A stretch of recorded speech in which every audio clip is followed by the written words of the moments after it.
Programme में खुशामदीद नाज़रीन। बलूचिस्तान के अंदर एहसास होता है कि बलूचिस्तान के हालात किस किस्म के हालात बिल्कुल भी ठीक नहीं हैं, लेकिन ठीक ना होने के बहुत से पहलू हैं। चंद एक हमने आपके सामने रखे, मजीद पहलू का जिक्र करते हैं। मैंने ब्रेक से पहले एक गैर मौजूद चीज़ का जिक्र किया था बलूचिस्तान में, जिसको हम हुकूमत वक्त कहते हैं। कोई सूबा पाकिस्तान का, और इसके अंदर मैं वो इलाके भी शामिल करूंगा जो पाकिस्तान के सूबे तो नहीं है लेकिन पाकिस्तान का हिस्सा गर्दाने जाते हैं। आज़ाद जम्मू और कश्मीर को आप ले लें और गिलगित बल्तिस्तान को, जिसको अब सूबे का हिस्सा जो एक रोल जो है अमलन दे दिया गया है। कोई पाकिस्तान का हिस्सा ऐसा नहीं है जहां पर हुकूमत इतनी गैर मौजूद हो जितनी बलूचिस्तान के अंदर है, और कोई हुकूमत वक्त इतनी खुली छूट उसको हासिल नहीं रही पिछले 4 सालों के अंदर जितनी हुकूमत बलूचिस्तान को रही है। किसी हुकूमत से इतनी कम पूछ प्रतीत नहीं हुई जितनी हुकूमत बलूचिस्तान से हुई है। कोई ये नहीं पूछता कि गवर्नर साहब का क्या काम है, गवर्नर साहब कहाँ पर पाए जाते हैं, गवर्नर साहब इस सूबे के अंदर उनकी क्या कंट्रीब्यूशन है। चीफ मिनिस्टर साहब हमें कभी कभी नज़र आते हैं, कभी यूट्यूब के ऊपर नज़र आते हैं और कभी मुख्तलिफ किस्म के बयानात देते हुए नज़र आते हैं। हाँ, कभी कभी उनको याद आता है कि हमें बाज़ वाक़यात को कंडेम करना है, तो उस वक्त उनकी खिदमात जो हैं हमें टीवी पर एक पट्टी की सूरत में नज़र आती हैं। लेकिन अमलन चीफ मिनिस्टर बलूचिस्तान के अंदर नहीं रहते हैं, वो इस्लामाबाद के अंदर रहते हैं। यही हाल काबीना के वज़रा का है और यही हाल उन सेक्रेटरीज़ का है जो अपने पॉलिटिकल बॉसेस को इस्लामाबाद का रुख करते हुए देखते हैं और ख़ुद भी अपना बोरिया बिस्तरा और बस्ता लेकर इस्लामाबाद के अंदर ही जा पहुँचते हैं।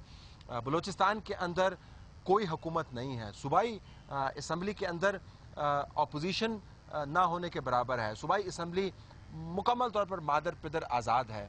यहाँ पर कोई अकाउंटेबिलिटी नहीं है, कोई पूछ प्रतीत नहीं है, कोई लेजिस्लेशन नहीं है।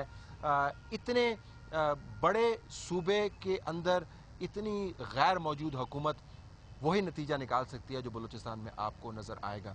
यानी हर कोई अपनी लाठी और अपनी भैंस को हाँक रहा है और अपनी ताकत के जोम में मुब्तला है और कोई कलेक्टिव सोच नहीं रखता। और ऊपर से सितम ज़रीफ़ी देखिए, तमाम एमपीज़ को 25-25 करोड़ रुपए दिए गए हैं। और अगर आप एम्पिरिकली इस्टेब्लिश्ड एविडेंस जो है, यानी जो सबूत के साथ करप्शन, जो डॉक्यूमेंटेड करप्शन है, अगर आप उसके ऊपर नज़र दौड़ाएं तो रोंगटे खड़े हो जाते हैं। बलूचिस्तान के अंदर आपको कहीं पर तरक्याती पैसे लगते हुए नज़र नहीं आते। हुकूमत वक्त तो नदारद है ही, तरक्याती काम भी होते हुए नज़र नहीं आते। और करप्शन जो है वो अलमान अल हफीज़, इसके ऊपर जितनी बात किए जाए कम है। और ये रिकॉर्ड की बातें हैं, और अगर इसके ऊपर किसी हल्के से तनकीद उठी तो रिकॉर्ड सामने भी हम ला सकते हैं। रिकॉर्ड की बातें हैं कि सिटिंग मिनिस्टर्स जो हैं वो हीनस क्राइम के अंदर मुलव्वस हैं। ये रिकॉर्ड की बातें हैं, बाकायदा इन्वेस्टिगेट की गई हैं, लेकिन कोई पूछने वाला नहीं है। तो बलूचिस्तान जिसका गवर्नर भी बलोच है, जिसका चीफ मिनिस्टर भी बलोच है, जिसकी तमाम की पोस्ट के ऊपर बलोच मौजूद हैं, वहाँ पर इतनी बड़े पैमाने के ऊपर एक लैक ऑफ गवर्नमेंट का होना बहुत बड़ा स्कैंडल है। लेकिन मरकज़ के अंदर या किसी और जगह पे उसके ऊपर बात नहीं होती। हमेशा बात शुरू होती है ग्रीवेंस के ऊपर और ख़त्म हो जाती है ग्रीवेंस के ऊपर। होनी चाहिए, लेकिन दरमियान में एक चीज़ है जिसका नाम हुकूमत और गवर्नेंस, उसके ऊपर भी फोकस करना चाहिए। लिहाजा चूँकि हुकूमत नहीं है तो जो आर्मी और एफसी का रोल है वो आपको बहुत बढ़ता हुआ नज़र आएगा। पिछले दिनों में आर्मी ने एक ऑफिशियल फैसला किया कि हमने इन एरिया से, हमें चूँकि कहा गया है कि जो भी हमारी एक्टिविटी है हम उसको ख़त्म कर देंगे, हमने जो चेक पोस्टें बना रहे थे हम ख़त्म कर देंगे, कैंटोनमेंट से हम विड्रॉ कर देंगे, और वो अमलन हो चुका। एफसी जो है इस वक्त कुछ तजब्ज़ब का शिकार है कि उन एरियाज़ में जहाँ पर उनको मिलिटेंट एक्टिविटी नज़र आती है, टारगेट्स की इन्फॉर्मेशन मौजूद है, क्या उसके ऊपर स्ट्राइक करें या नहीं करें। अगर स्ट्राइक करनी है तो हमने पॉलिटिकली हुकूमत से गाइडलाइन लेके चलनी है। पॉलिटिकल गाइडलाइन अवेलेबल है नहीं क्योंकि हुकूमत ही अवेलेबल नहीं है। चूँकि पॉलिटिकल गाइडलाइन अवेलेबल नहीं है, लिहाजा एफसी भी उन कामों को करने में हिचकिचाहट का मुजाहरा कर रही है जिन कामों को करने से शायद हालात बेहतर हो जाएं। पुलिस और लेविस की तरफ आइए। किसी ज़माने में सोचा गया था कि बलूचिस्तान को इंटीग्रेट करना है, उस निज़ाम के ताबे लाना है जो सारे मुल्क में मौजूद है। अगर सारे मुल्क के अंदर पुलिस और थाने मौजूद हैं तो आपको पुलिस और थाने रिस्टोर करने होंगे। लेकिन फिर चूँकि डेवोल्यूशन हुई और उसके बाद हुकूमत वक्त ने तय किया कि हमें पुलिस की नहीं, लेविस की ज़रूरत है। लेविस क्या है? बुनियादी तौर पर मुकामी जो نواب ہیں یا جو بڑے طاقتور لوگ ہیں یا ٹرائبسمین ہیں ان کے یہ خاصہ دار ہیں، انہی کی ٹرائب سے یہ فورس لی جاتی ہے اور یہ 95% جو بلوچستان ہے وہ اس وقت لیویز کے پاس ہے، یعنی عملاً ان لوگوں کے پاس ہے جن کے قبیلے سے یہ لوگ آتے ہیں، وہ ان نوابوں کی، ان پاورفل لوگوں کے ہاتھ نہیں پکڑ سکتے، وہ ان کے تابع ہیں اور اس کے بعد کوئی پروفیشنل یا میریٹوریس سروس یہ نہیں ہے کہ میرٹ بیسڈ ہے، کوئی کمانڈ سٹرکچر اس کا نہیں ہے، تو 95% بلوچستان کے اندر جو نان ملٹری یا نان ایف سی یا پیرا ٹروپس کی جو ایڈمنسٹریشن ہے وہ نان ایگزسٹنٹ ہے۔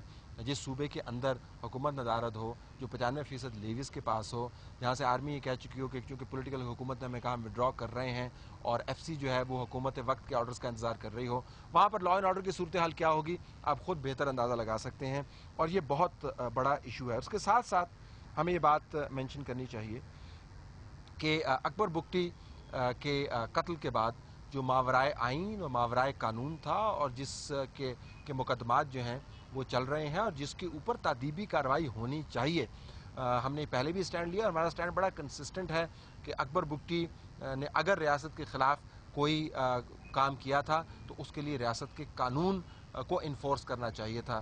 جو ان کے ساتھ ہوا وہ ماورائے قانون ماورائے آئین تھا۔ اس کے بعد ریاست کے پاس شاید تھوڑا سا ایک موقع بنتا تھا کہ اس قتل کے کمپنسیشن میں نہیں، کیونکہ قتل کی کوئی کمپنسیشن نہیں ہوتی اور بھی اتنے بڑے پیمانے کے اوپر جس سے ہنگامہ آرائی ہو، کم از کم پیرلل ایک ڈیولپمنٹ کا پروجیکٹ تو شروع کرے، ڈیولپمنٹ کا وہ پروجیکٹ جس سے لوگوں کا احساس محرومی آپ کو دور ہوتا ہوا نظر آئے۔ بلوچستان کے اندر پچھلے اگر آپ 8-9 سال سے دیکھ لیں، ایک ڈکٹیٹر کی حکومت گئی اور اس کے بعد ایک ڈیموکریٹک حکومت آئی اور آغاز حقوق بلوچستان کی بڑی آپ نے باتیں سنی، آپ طول و عرض میں گھوم کے خود دیکھ لیں، اگر ہماری بات پر یقین نہیں آتا خود تشریف لائیں دیکھ لیں، آپ کو کہیں پر بلوچستان کے اندر ویزیبل سائن آف ڈیولپمنٹ نظر نہیں آتی۔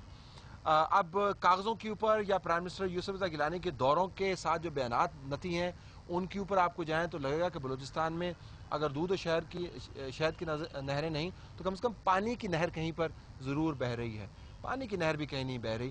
دیر is no visible improvement in Balochistan development indicators اگر آپ اٹھا کے دیکھ لیں وہ جوں کہ توں ہیں، بعض جگہ پر ابتری بھی آئی ہے، پاورٹی کے اندر بعض جگہوں پر اضافہ بھی ہوا ہے اور جو بڑے بڑے پروجیکٹ تھے جس کا ہم نے بڑا نام سنا تھا، جس کے اندر گوادر کا ہم نے نام سنا تھا، کچی کنال کا ہم نے نام سنا تھا، ہم نے کول مائنز کا نام سنا تھا، جس سے اس کمیونٹی کو جلدی سے احساس محرومی ان کا کم ہونا تھا اگر ایڈریس نہیں ہونا تھا، وہ بھی ہمیں ڈسفنکشنل نظر آئیں گے۔ گوادر آپ جا کے تو دیکھیں وہاں پر تو ہوٹل ہی بند ہیں، تو پورٹ تو کب کھولے گی؟ روڈز بننی تھیں، ہم نے سندھ کو بلوچستان کے ساتھ کنیکٹ کرنا تھا، گوادر کو ہم نے فنکشنل کرنا تھا، وہ روڈ ساری کی ساری جوں کی تو یا رکی ہوئی ہیں یا ان کے اوپر کام نہ ہونے کے برابر ہے۔